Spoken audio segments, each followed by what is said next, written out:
Okay. Right, in case it wasn't evident, I have absolutely no musical talent, because my arms don't work and I can't play instruments.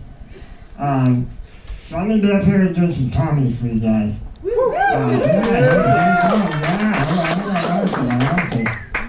I don't have anything prepared, so hopefully I'm good on my feet. A couple things. First off, I want you guys to laugh at me. A lot of my jokes are self-deprecative, and some people don't take to that very well, but I like finding dark humor. I love dark humor. My friends say I'm like roast black, but they call me roast gray because my comedy is dark and I'm colorblind. If that wasn't enough, being colorblind, I was born with a disease called spinal muscular atrophy, muscular dystrophy. And essentially what it does is the more I use the muscle, the faster it goes away, so I'm basically paralyzed.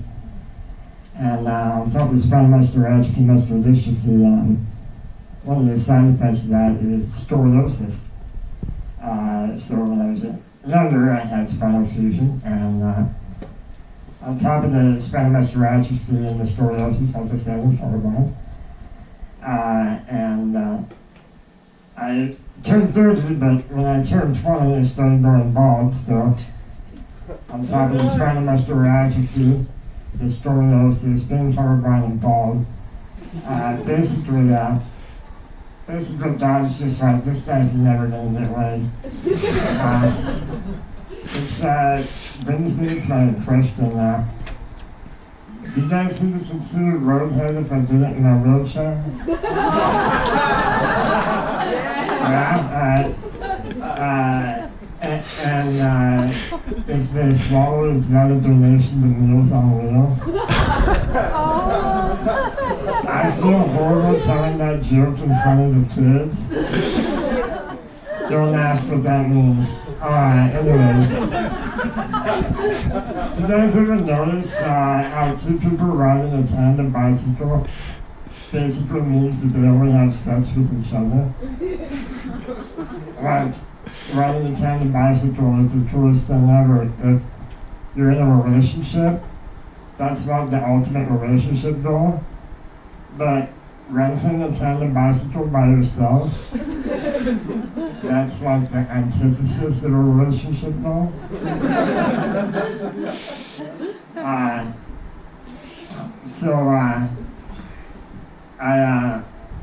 I think it's a little disconcerting that there's a stairway to heaven and a highway to hell.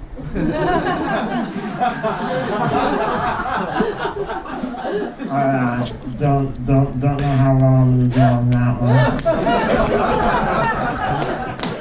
So, and then it's nice seeing everybody laughing. You know, it's a small crowd.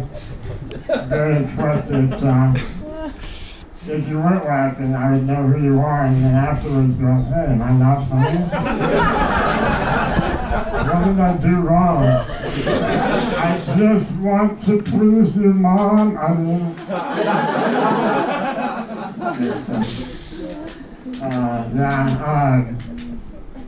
have some of the other jokes that are off color, but there are children here, so I'm trying to be appropriate and I'm trying to remember them.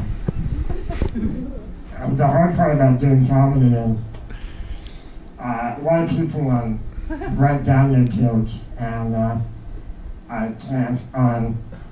So I have to go off memory, and I used to have a photographic memory, but I've done a lot of, I'm going to edit this for the children, prescription medication.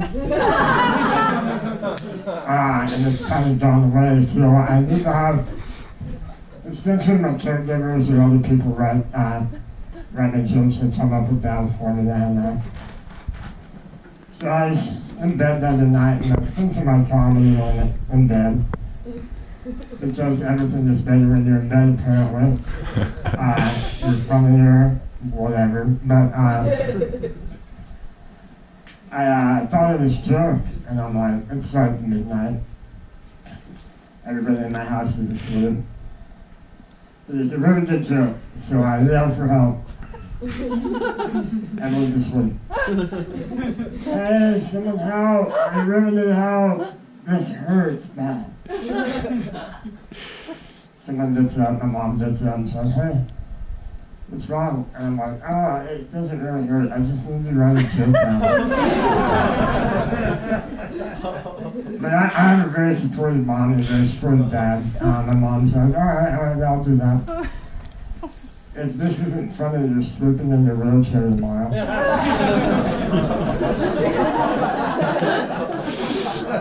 So hopefully you guys laugh.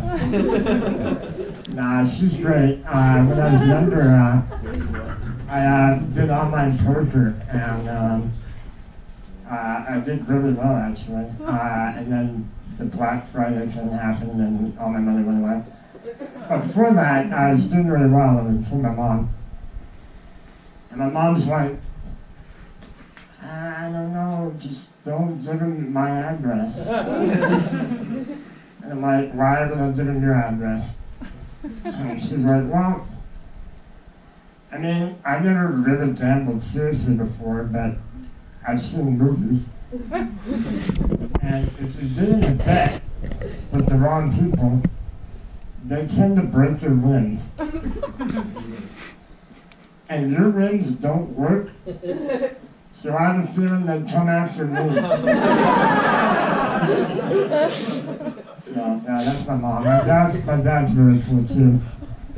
He's very, big dude, blonde dude, 6'6", 300, football player, ex-athlete, so I was, a real disappointment.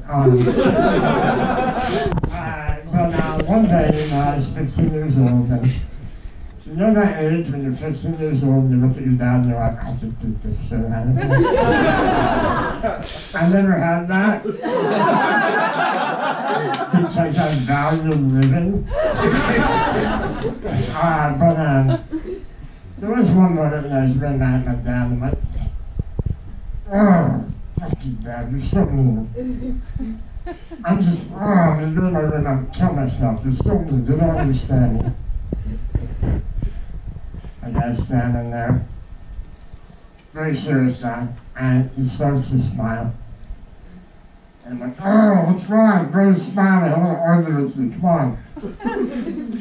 And he's like, Cal,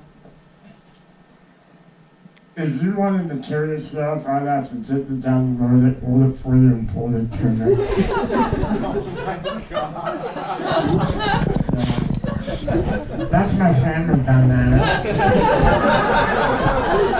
case you guys were wondering why I'm so messed up. Nah, it's true, they're good people. Like I was telling you guys, I used to do a lot of prescription medication. And one time when I was younger, I was hanging out with my friends. And we were drinking, having a good time. One of my friends says, hey, you want to try acid? And being young and dumb, and not really caring if I live, I said yes. And so the thing about being in a wheelchair, there's a little bit of triple anatomy for you guys. I have a really low blood pressure and a really terrible circulation system. So drugs, they took forever to work for me. One time I ate an entire wheat brownie, didn't work the first day. I was gone for 5 days. Halfway through, I was like, this is my life now. I have made a grave mistake. Send help. And maybe some fried chicken. So I'm hanging out with my friends, and they give me a ton of acid. I was drinking, and they're playing Mario Kart, and they're like, hey, let's go to the bar. And at that point, a little bit drunk, I'm not buzzed, nothing but the acid. And I'm like, all right, let's go. So we head down to the bar, and we're hanging out. And they were playing Mario Kart 64. And I don't know what kind of acid this was, but all of a sudden, moves to the bar, and I'm playing Mario Kart in real life. I realized real quick I'm Bowser. My friends Mario and Luigi, they're over at the bar hitting on Peach and Toad. We invited back to the table. I'm sitting there trying to breathe and remain human. And they're like, hey, let's head back to the house, the starting level. And I'm like, all right, let's go. So we're heading down the sidewalk, and I see it in the middle of the intersection, the power up. And we're in N64 Mario. I don't know if you guys know the last level, Rainbow Road. Rainbow Road has shortcuts where you can drive off the edge of the road. And if you do it right, you land, and you keep going, and it's a shortcut. So I drove through the intersection, I did the power up. In the background, Mario and Luigi are yelling, what the fuck are you doing? Slow down! Hauling ass down the sidewalk. I activate the lightning bolt. Very small, I'm hella fast, but I just need the shortcut. So I go for it. And in my head, I have one of those moments where I'm like, I'm so high right now. But also one of those moments where I'm like, you're really high right now. And I hear Mario and Luigi yelling to me, that's a fucking loading dock, what are you doing? And in my high mind, I thought it would be wise to take the shortcut by driving off the loading dock in the alley to get home.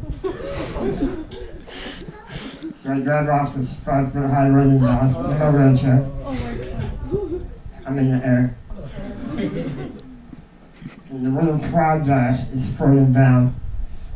And in Rainbow Road, if you go off run, the little cloud guy picks you up, sets you down, you're going to merry-go-round. I'm in the air. In a 350-pound wheelchair, and I'm strapped the fuck to it. The little cloud guy floating down, and this, I can't explain how it happened. But it was one of those moments that took forever but lasted a second. When the crowd guy goes, you are high as shit. You just drove off a loading dock. And that's the last time I ever did LSD. Alright, thank you very much, everyone.